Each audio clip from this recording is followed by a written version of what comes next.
साजिश को हमने नाकाम कर दिया है। 78 बांग्लादेशी मछुआरे पकड़े गए हैं। इंडियन कोस्ट गार्ड ने इन 78 बांग्लादेशी मछुआरों को पकड़ा है।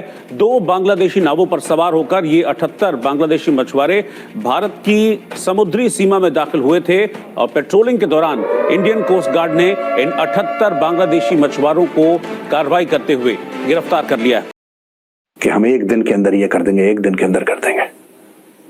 क्या करोगे? भारत में आओगे, कोई ना कोई पकड़ के तुम्हें ना अपने घर में लगा देगा बर्तन मांजने के लिए, क्योंकि बांग्लादेशी भारत में यही काम करते हैं, तो रिक्शा चलाते हैं, बर्तन मांजते हैं। और बर्तन मांजना कोई गलत काम नहीं है, कोई काम छोटा नहीं होता, लेकिन तुम चोरी से आए हो, ठीक है, तुमसे फ्री में मंजवाएंगे, बेटा तुम आ जाओ इधर। और अगर ऐसा लगता है कि बांग्लादेश में जितने भी हिंदू हैं उनको अपने घर में सुअर पालना चाहिए और सुअर का दांत अपने घर के सामने लगा देना चाहिए। मुसलमान ऐसे ही नहीं एंटर करेगा, कम से कम यहाँ से शुरुआत तो करे बांग्लादेश। जो बांग्लादेश और पाकिस्तान मिल के जो ये चाह रहे हैं कि भाई इंडिया के ऊपर हम बम फेंक देंगे, हम किसी को बर्बाद करने की सोचते हुए कभी कामयाब हो सकते हैं? मुझे बस इतना बताएं। नहीं सर, नहीं, आपको लगता है कि मैं किसी को बर्बाद करने का सोचूंगा और कामयाब हो जाऊंगा? सर ये आपकी सोच गलत है। अगर किसी के लिए खड्डा खोदेंगे ना, वो सबसे पहले आपको सामने आएगा। बिल्कुल ऐसे ही, और जो हुआ भी है हमारे साथ। और अगर ये आ गया ना मोहम्मद यूनुस, तुझे तुम अपने घर में बर्तन मंजवाऊंगा, देख लेना नोएडा में, तेरे गले में पट्टा डाल के, तेरे आगे टॉमी लिख के, और तुझसे अपने घर में ना पोछा लगवाऊंगा, बर्तन मंजवाऊंगा, क्योंकि तू और तेरे देश की यही औकात है। कर रही है तो उसी तरीके से वहां पर बहुत जमाने से प्लानिंग चल रही थी, लेकिन अब शुरुआत डायरेक्ट कर दिया जाता कि भाई हम आए आपको जिहादी आतंकवादी हरकत करने के लिए, तो वो तो पॉसिबल नहीं था। तो वो एक स्टूडेंट प्रोटेस्ट का एक शक्ल दिया गया, पर इंटरनल तो वो आतंकवाद के ही लोग थे, वो तो जमाते इस्लामी के ही लोग थे, वो तो हिज़्बुत तहरीक के ही लोग थे, वो स्टूडेंट को। और देखिए नमस्कार दोस्तों, जय हिंद। दोस्तों हम सबको जिसकी खबर थी वो खबर अब सुनने में आ रही है, और सभी भारतीय चाहते थे कुछ ऐसी खबर आए।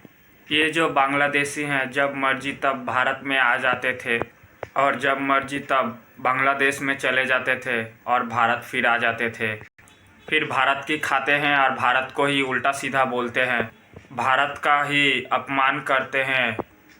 जी हाँ दोस्तों, 78 बांग्लादेशी को पकड़कर भारत ने जेल में डाल दिया है।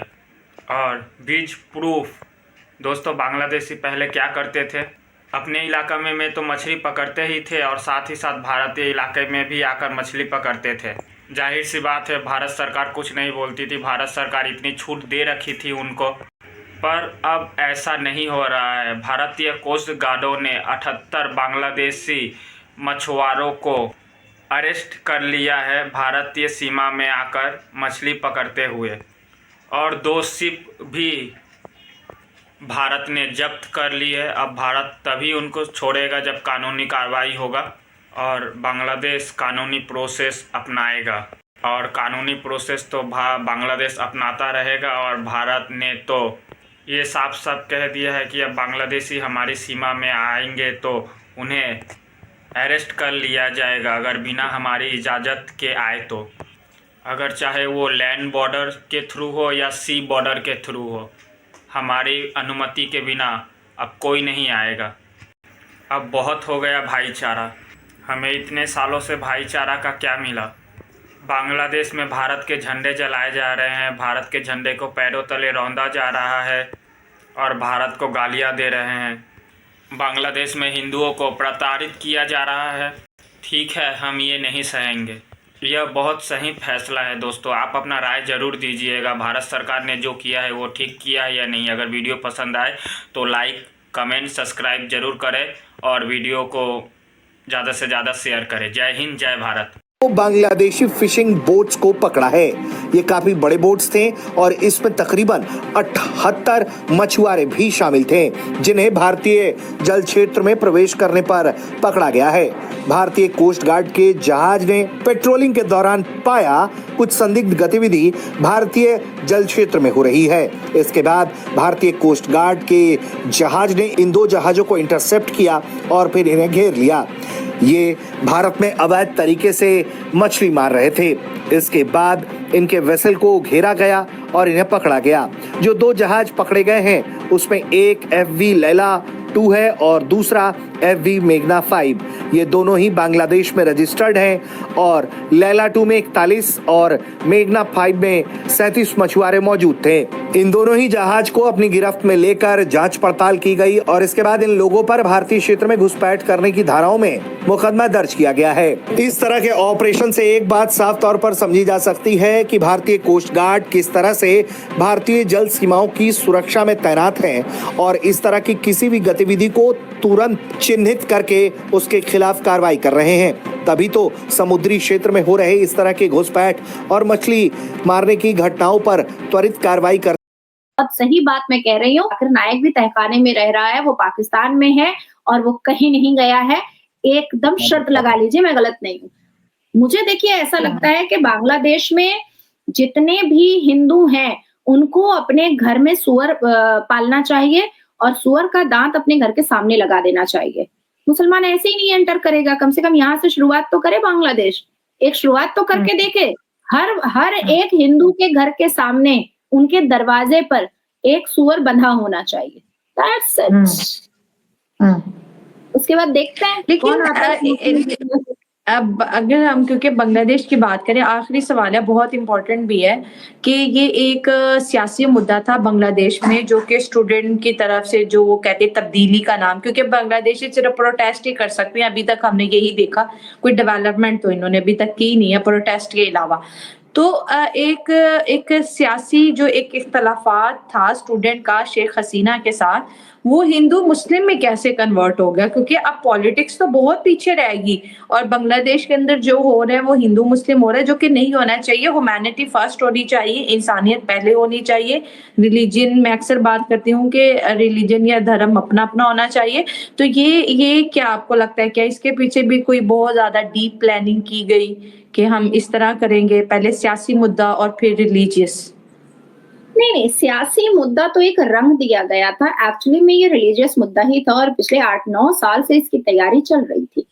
आप सोचिए कि मैं अभी कोलकाता में बैठी हुई हूँ, पश्चिम बंगाल में पिछले 12 साल से बांग्लादेशी घुसपैठियों को घुसाने की साजिश चल रही है। और मैं 12 भी नहीं कहूंगी, क्योंकि ये वही ममता बनर्जी हैं जिन्होंने पार्लियामेंट में स्पीकर के मुंह पर पेपर फेंका था कि लेफ्ट फ्रंट की सरकार ने, ज्योति बासु और बुद्धदेव भट्टाचार्य की सरकार ने जानबूझ करके बांग्लादेशी घुसपैठियों को पॉकेट वोट के लिए बुला करके रखा हुआ है और जैसे ही उनको चस्का लगा फिक्स्ड पॉकेट वोट का, वो बांग्लादेशी घुसपैठियों को बैठा करके रखी है। लेकिन अब दीदी डर रही है। तो उसी तरीके से वहां पर बहुत जमाने से प्लानिंग चल रही थी, लेकिन अब शुरुआत डायरेक्ट कर दिया जाता कि भाई हम आए आपको जिहादी आतंकवादी हरकत करने के लिए, तो वो तो पॉसिबल नहीं था। तो वो एक स्टूडेंट प्रोटेस्ट का एक शक्ल दिया गया, पर इंटरनल तो वो आतंकवाद के ही लोग थे, वो तो जमाते इस्लामी के ही लोग थे, वो तो हिज़्बुत तहरीक के ही लोग थे। वो स्टूडेंट को, और देखिए जैसे हमारे भारत में भी ये हिजाबन जिहादन जब प्रोटेस्ट के लिए निकलती है ना, बाद में पता चलता है कि भाई वो तो अलकायदा के चीफ की रखेल थी, वो तो जैश ए मोहम्मद के लिए काम करती थी, वो तो अलकायदा के चीफ के साथ उसका बहुत अच्छा था, वो तो तंजीम के साथ उसका बहुत अच्छा था। वो बाद में पता चलता है। आदमी सोचता है कि भाई नॉर्मल हिजाब पहन करके महिलाएं हैं वो प्रोटेस्ट कर रही हैं, लेकिन क्या मैं और आप प्रोटेस्ट करने की ये है कि आज जो बांग्लादेश और पाकिस्तान मिलके जो ये चाह रहे हैं कि भाई इंडिया के ऊपर हम बम फेंक देंगे, हम किसी को बर्बाद करने के सोचते हुए कभी कामयाब हो सकते हैं? मुझे बस इतना बताएं। नहीं सर, नहीं, आपको लगता है कि मैं किसी को बर्बाद करने का सोचूंगा और कामयाब हो जाऊंगा? सर ये आपकी सोच गलत है। अगर किसी के लिए खड्डा खोदेंगे ना, वो सबसे पहले आपको सामने आएगा। बिल्कुल ऐसे ही, और जो हुआ भी है हमारे साथ, हुआ भी ऐसे ही है। ठीक है, अगर हम किसी के लिए करेंगे ना कुछ भी नुकसान, वो सबसे पहले हमारे ऊपर आएगा। इधर आए आप। वो सबसे पहले हमारे ऊपर आएगा। मुझे बताएं, हम किसी को बर्बाद करने का सोचें कि भाई मैं ऐसा करता हूं कि मैं इंडिया को बर्बाद कर दूंगा, हम मुसलमान हैं, मुसलमानों में पावर बहुत है, तो बांग्लादेश भी हमारे साथ मिल गया है, तो हम इंडिया को जो सा तबाह कर दें, खत्म कर दें, ऐसे क्या ये हमारे लिए फायदेमंद है? मिलेगा क्या? हाँ मिलेगा क्या? पहले नंबर पे हम कर पाएंगे? मेन हमें मिलेगा क्या? हम तबाह कर देते हैं, अब उधर जाकर ऐसी हमें मिलेगी। हाँ आप बताएं। और उन्होंने दूसरे नंबर पे उधर से क्या कोई रिएक्शन नहीं आएगा? क्या हमारा नुकसान नहीं होगा? आप क्या कहना चाहेंगे? सर हमें ये तो सोच रखनी नहीं चाहिए ना, सारे इंसान है, हम ठीक किसी है। को तबाह क्यों करेंगे? ठीक है, हम उस वक्त किसी को तबाह करेंगे जो हमारे मुल्क को नुकसान पहुंचा रहा होगा। ठीक है, बिल्कुल। हमें नुकसान पहुंचा, हमारे घर को तबाह करेगा। एक ठीक मिनट है, सर, एक मिनट इन्हें बोलने दे। फजूल में हमें सारे हमसाया मुल्कों के साथ भी सुलह से रहना दुश्मनी नहीं करनी चाहिए, चाहिए। मोहब्बत से रहना चाहिए। वो भी इंसान है, ठीक ठीक है। है। अगर वो ताकतवर हुए तो अपने बलबूते पे ताकतवर हुए। हाँ, हमें और हसद हम या अगर- जलना नहीं चाहिए, हम अगर सीखना चाहिए। बर्बाद हो रहे हैं ना, तो हम हाँ। अपनी वजह से बर्बाद हो रहे हैं। ओए, पता क्यों? हाँ। सर बात सुने, ठीक है। हमारे ऊपर जो भी बैठे हमारे मुल्क को चला रहे हैं, ठीक देखिए है। बात सुने, निजाम में से जब करप्शन, बेईमानी, कोई भी बंदा, एक बंदा तहिया करके बैठ जाए ना, ठीक एक बंदा हाँ। कि जी मैंने बेईमानी नहीं करनी और ना बेईमानी बर्दाश्त करनी है, ठीक है, तो अल्लाह की कसम वही बंदा मुल्क चलाएगा। उस पर जबरदस्त। सेंस होना चाहिए। ठीक पता है। क्यों? हाँ। जो बंदा अपना सोचेगा, अपनी जेब का सोचेगा, ठीक है, काटता फिरेगा सबको, वो खाएगा पिएगा और निकल जाएगा इधर से। ऐसे ही है। हम एक मिनट पाकिस्तान में वीजा फ्री एंट्री उनको दे दिया गया है बांग्लादेश में, तो सब चीजें ऑब्वियस हो रही है। सेकेंड, बांग्लादेश की हालत आज खुद ही खराब हो चुकी है। उनके बैंक्स के अंदर लार्ज स्केल विड्रॉल हो जाए तो नेशन बैंकरप्ट हो जाएगा। उनकी टेक्सटाइल मिल्स बंद हो रही है। जो बांग्लादेश की सबसे बड़ी कंपनी है बांग्लादेश एक्सपोर्ट इंपोर्ट कॉर्पोरेशन, वो तो सारी एजेंट्स, वो सारी कंपनीज को बेच रहा है, सारी लॉस मेकिंग एजेंसीज को। वहां पे कम से कम बहुत around 10,000 factories have closed down due to the power shortage. और ये जो हुआ है इससे डायरेक्ट फायदा तो इंडिया को हुआ है।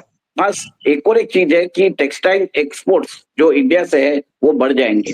सेकेंड, सिक्योरिटी चैलेंज तो डेफिनेटली है, वो हमेशा ही रहा है, क्योंकि फॉरेस्ट फेंसिंग का काम चालू हो चुका है। और मेरा ये मानना है कि फेंसिंग का काम जैसे ही चालू होगा उसी हिसाब से सर्वेलेंस बढ़ेगा और हम इन्फिल्ट्रेशन जो भी बांग्लादेश है या इलीगल इमिग्रेंट जो आ रहे हैं उधर से, उनको हम रोक पाएंगे।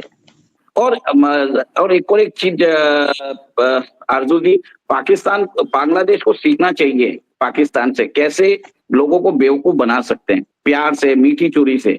बांग्लादेश जो कर रहा है सीधे आपके खंजर मार रहा है आपके सीने पे।